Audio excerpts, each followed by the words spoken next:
Hello and welcome to this lecture. In this lecture, we'll just make keylogger with the JavaScript.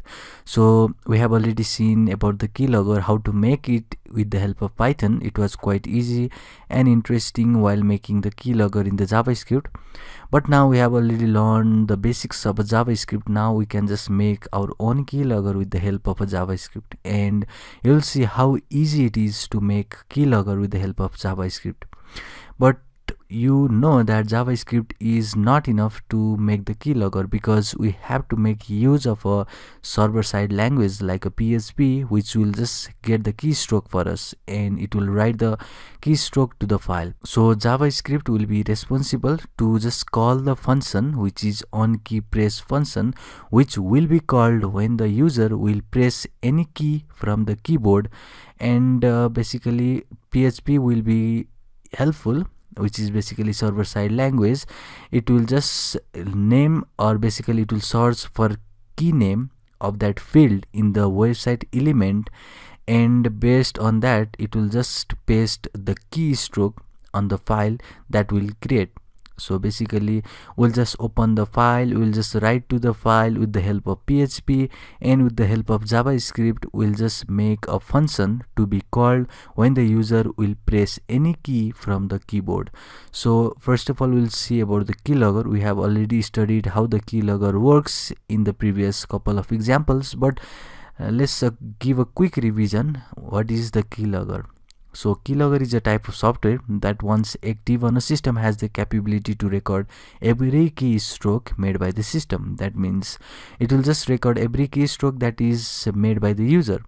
All the recorded keystroke is saved in the log file. We'll just create our own log file with the help of PHP. So we'll just open that file in the append mode and we'll just write to that file with the help of PHP. And the keylogger can record a message, email, and it can also capture any type of information you type at the time using your keyboard. So we'll just set some interval to this keylogger to work, and based on that interval it will just record the keystroke that is made by the user in the system.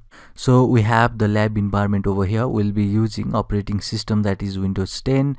Testing website is basically the website which will be copy of testphp.vulnweb.com, which is our test environment, and the web server will be XAMPP. We'll make use of text editor, which is our Sublime text editor, to make use of JavaScript code, and we'll also write our own PHP code with this environment, which is text editor, Sublime text editor.